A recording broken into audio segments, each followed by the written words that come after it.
Cheesecake satu ini mungkin pernah Anda lihat di sosial media Anda karena pernah viral. Apakah itu? Langsung aja capcus kita samperin. Let's go!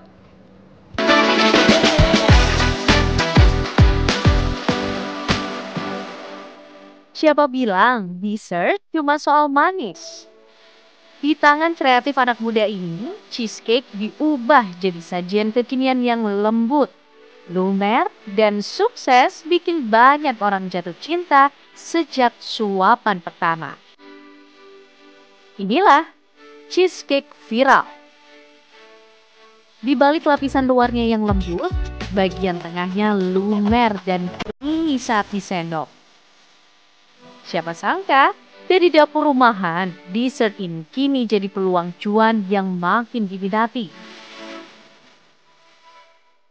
Mas Fajar. Halo, Ya. siang.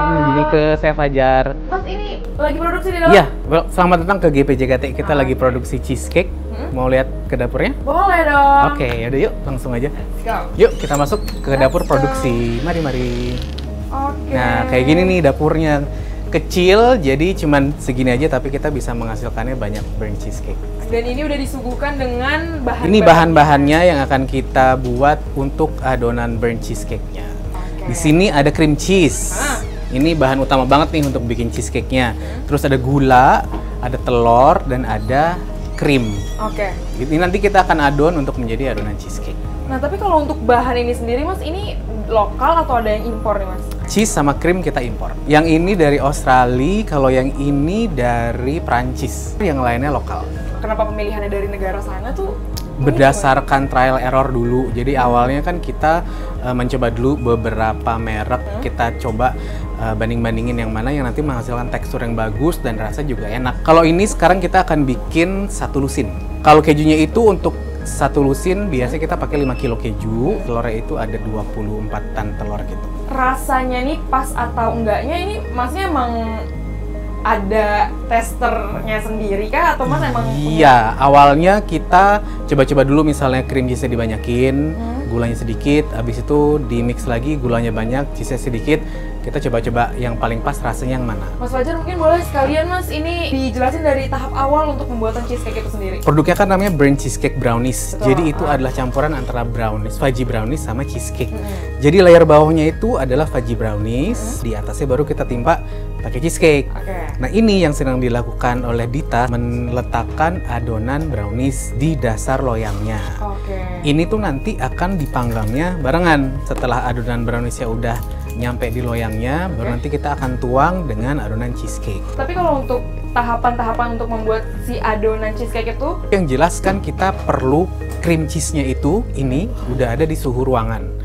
Karena kalau dia dingin langsung dari kulkas, nanti dia nggak bisa mencampur dengan baik, nggak bisa halus. Kedua, nanti mesinnya jebol. Habis itu kita langsung aduk sama gula pasir, aduk gula pasir. Setelah itu masuk perlahan-lahan telur, baru nanti masuk heavy cream. Setelah itu kita tambah sedikit maizena. Di adonnya itu kurang lebih 10 menitan. Kalau untuk browniesnya sendiri itu tahapannya sedikit berbeda. Ini kita ada coklat lelehnya, kita masukkan ke sini. Kita pakai coklat asli, kita lelehkan. Jadi kalau nanti browniesnya itu dipotong atau dipanasin, dia bisa lumer. hasil bakingnya itu bisa dikatakan sempurna itu gimana Mas? Kita tuh selalu pakai suhu yang tinggi, kemudian menggunakan api atas bawah supaya nanti atasnya itu warnanya udah bagus, tapi dalamnya itu nggak mateng ngeset.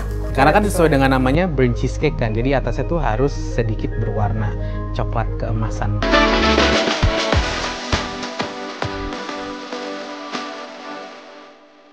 Berawal dari dapur kecil dengan oven tua dan mixer tangan. Bermodal hanya 3 juta rupiah. Kini usaha tumbuh yang bisa menghasilkan ratusan juta rupiah per bulannya. Ini kan dari 2000 berapa Mas berarti? 2012. Nah, 2012 itu modal awal Mas Fajar bikin usaha Bisnis ini. bisnis, ya. Oke, dulu modal awalnya menggunakan oven tua di dalam kompor gitu.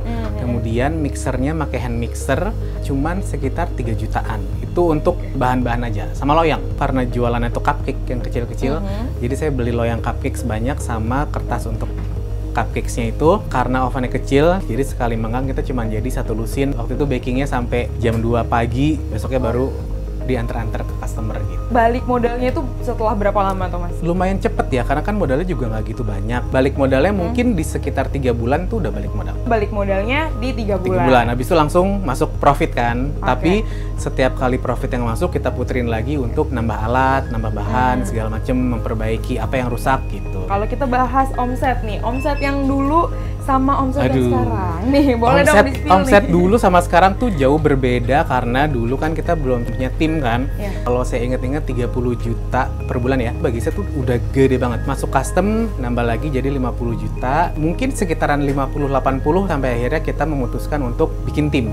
Kalau sekarang Kalau nih, sekarang, jadi bisa dibilang keadaannya udah jauh berbeda ya. Udah punya tim, peralatannya juga udah lumayan yang canggih-canggih. Kita punya kekuatan banget tuh di sosial media. Sekarang sebulannya itu dalam low season, itu kita di sekitaran 300 juta per bulan. Untuk perharinya itu bisa produksi berapa banyak Mas?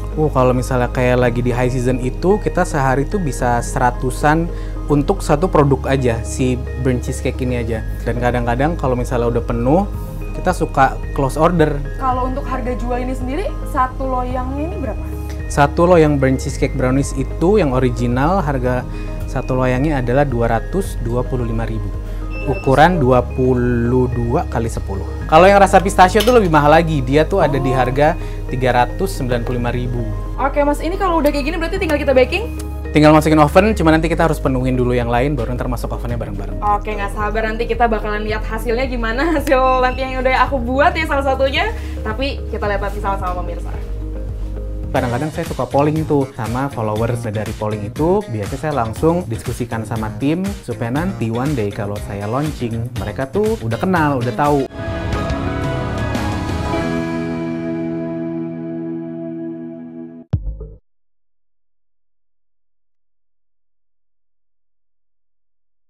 Nah, Mas Fajar ini kan udah selesai di baking ya? Betul. Berarti tahapan selanjutnya setelah di baking apa nih? Karena ini cheesecake, kita harus biarin dia itu dingin. Dinginnya di suhu ruangan, habis itu baru kita masukin chiller.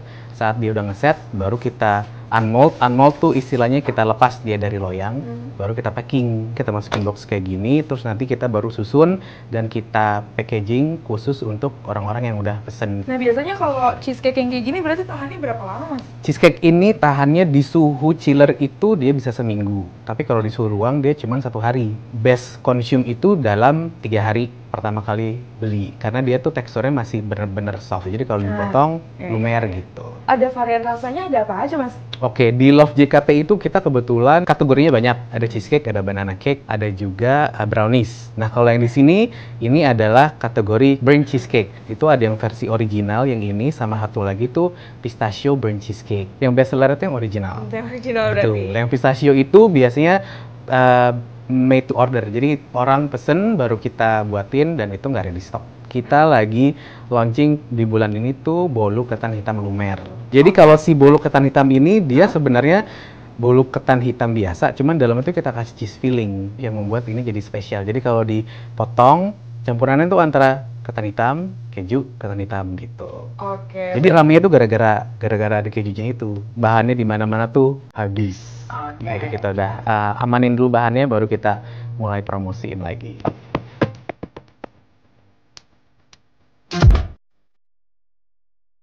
Satu dapur, 3 brand. 3 jenis cake dengan karakter rasa dan segmen pasar yang berbeda juga. Siapa sangka, dengan memisahkan fokus dan memahami karakter pasar, setiap brand bisa tumbuh dan dikenal oleh audiensnya masing-masing. Dengar-dengar juga ini kan ada banyak brand ya dibikinnya, di split jadi beberapa brand. Betul. Jadi sebetulnya brand utamanya saya itu yang ini, GPJKT. GPJKT itu lahir di tahun 2012. Kalau nggak salah di 2018 tuh produk kita jadi banyak banget.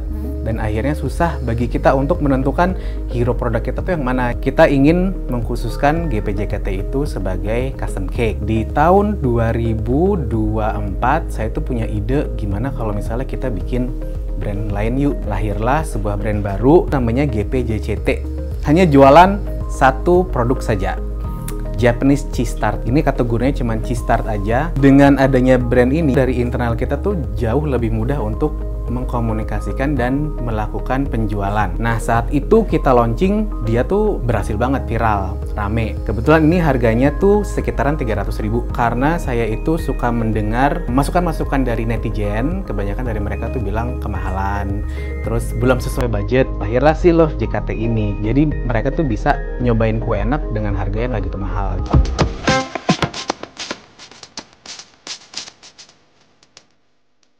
Walaupun ada 3 brand dengan gaya dan pasar masing-masing, semuanya tetap dikelola dalam satu manajemen agar koordinasi tetap jalan dan strategi tetap rapi.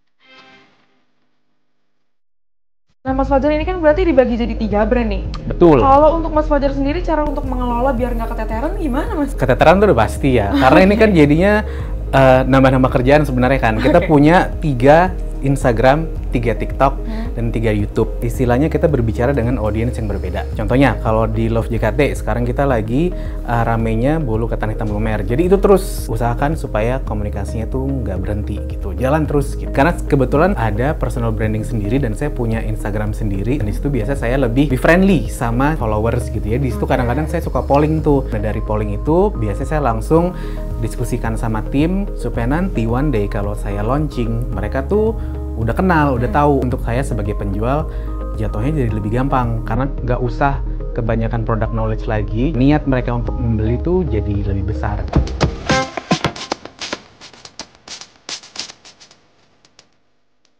Media sosial berperan besar dalam peningkatan penjualan. Awalnya viral lewat cheesecake di media sosial. Sejak saat itu, peluang ini terus dikembangkan hingga jadi lini usaha yang menjanjikan. Nah, Mas Fajar dari tadi nih ngejelasinnya kayaknya jago banget untuk ngelola sosial media nih. Yang viral-viral kemarin ini pakai strategi atau emang nggak sengaja nih, Mas, berarti? Jujur sih nggak sengaja, jadi benar-benar cuman luck doang. Contohnya ya, untuk si brand cheesecake brownies ini, saya waktu itu ada adonan brownies sisa, daripada saya yang dibuang, dibuat apa ya gitu. Udah, segitu aja. Itu pun bertahan di kulkas sampai 5 hari, dan akhirnya saya baru kontenin, naikin, tiba-tiba langsung meledak gitu. Nah, selalu yang nggak sengaja kayak gitu yang jadi viral. Berarti mungkin kita nggak usah terlalu ngeniatin banget nih bikin konten, yang penting apa adanya aja. Bolu ketan hitam itu menurut saya pribadi itu mainstream, udah banyak yang jual kan sebenarnya. Lagi-lagi saya cuman iseng dengan tim sosial media saya, si bolu ketan hitam ini kita jadiin sebagai layer bawahnya doang, tapi di atasnya masih tetap brand cheesecake gitu. Kita posting, baru muncul pertanyaan-pertanyaan, request, Kak, jual nggak bolu ketan hitamnya aja gitu. Dan 85% itu bilang mau. Ya udah, dari situ kita jual, tapi dengan catatan hanya untuk bulan Juni saja. Bahan baku ini kan bakalan selalu naik nih biasanya. Kalau dari Mas Fajar sendiri untuk menyiasati hal tersebut nih gimana? Untuk bahan baku tuh emang sesuatu yang tidak bisa kita hindari ya. Mereka lagi naik dari pusatnya, ya udah kita terima aja. Dan sampai sekarang pun saya belum pernah untuk menaikkan harga karena bahan baku naik. Saya anggap itu sebagai resiko penjual. Karena saya udah tahu forecast per bulan, awal bulan saya belanja tuh banyak. Jadi supaya dalam 1 bulan itu saya nggak belinya ngecer gitu. Disimpan di gudang banyak, tapi yang penting tim baker butuh bahan udah ready. Secure dulu nih harga bahannya di awal bulan gitu. Tiba-tiba 50% itu resign. Berarti istilahnya saya harus membangun kembali teamwork yang selama ini udah solid, dan di situ adalah masa-masa tersulit saya karena impact-nya langsung ke omset.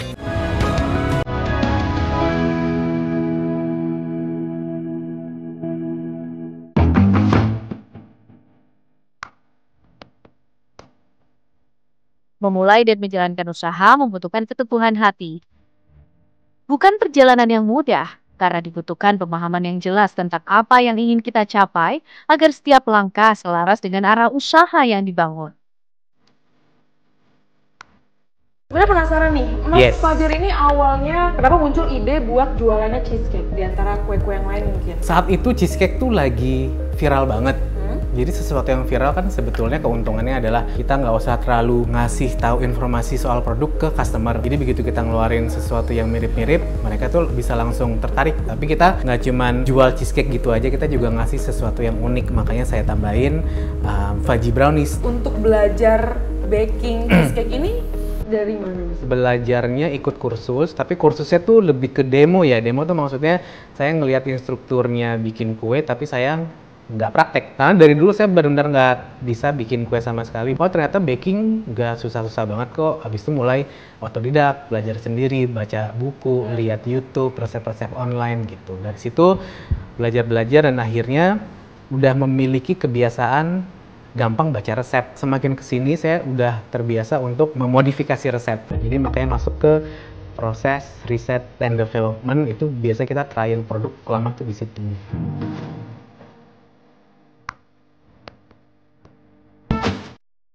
Bisnis kue milik Fajar bisa terus bertumbuh karena mampu membaca arah zaman dan inovasi tanpa henti. Rasa, tampilan, hingga strategi membangun bisnis, semuanya diperbarui dengan membangun kedekatan pelanggan. Dengan menciptakan komunikasi yang aktif dan terbuka, pelanggan tak hanya mengenal produk, tapi merasa terlibat. Hasilnya, proses edukasi soal produk jadi lebih singkat karena keterlibatan pelanggan sejak awal. Apakah itu cara Mas Fajar juga untuk bertahan selama dari 2012 berarti sampai sekarang itu di antara gempuran-gempuran Iya yang betul. banyak banget nih? Bersyukur banget karena masih bisa bertahan dari 2012 sampai ke detik ini sekarang. Kita selalu berusaha untuk mengikuti perkembangan zaman. Kalau dari Mas Fajar sendiri, dari 10 tahun ini bisnis cheesecake dan juga bisnis yang lainnya, masa tersulit itu waktu lagi ngapain? Jujur ya, masa tersulit dari GPJKT itu awal tahun 2024. Pas baru setahun yang lalu. Iya, itu kan. Dulu kan tim kita sangat solid ya. Tiba-tiba 50% itu resign. Berarti istilahnya saya harus membangun kembali teamwork yang selama ini udah solid. Saya harus bangun kembali dengan mendatangkan tim baru, karyawan baru, dan itu kan perlu waktu kan, siklus kerja yang enak bagi mereka gitu. Dan di situ adalah masa-masa tersulit saya karena impact-nya langsung ke omset. Jadi di situ saya mikir kita sebagai business owners tuh tidak boleh terlalu lengah dengan apa yang sedang kita alami. Putar otak gimana cara kita bisa jualan nih gitu. Semua cara kita lakukan. Alhamdulillah hasilnya itu kelihatan bulan September 2024. Benar-benar perubahannya tuh berasa banget. Penghasilan saya, omset, dan penghasilan tim saya juga seperti itu. Karena kan kalau di sini orderan yang kita dapat, semakin banyak omset yang kita dapat, mereka berarti dapat gajinya juga semakin besar. Berarti di sini ada berapa karyawan sama? Karyawan di sini ada admin 2, bakersnya 4, kitchen helper 2, berarti ada 8. Tantangan terbesar apa berarti sekarang? Tantangan terbesar itu karena sekarang kita hidup di dunia digital, semua informasi gampang diambil.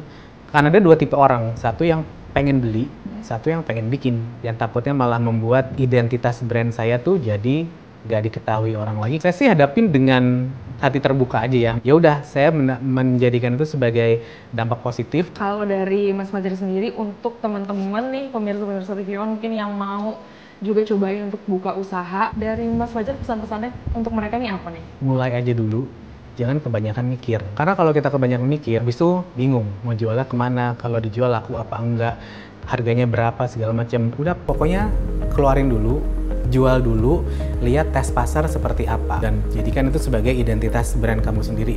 Jangan ikut-ikut orang. Gitu. Oke, siap. Thank you Mas Fajar untuk Sama-sama. motivasi-motivasinya. Tapi sebelum kita tutup Mas, aku mau pantun dulu. Pantun apa? Pantun, tapi aku minta bantuan dari Masnya untuk bilang cakep gitu ya Mas ya? Cakep. Oke.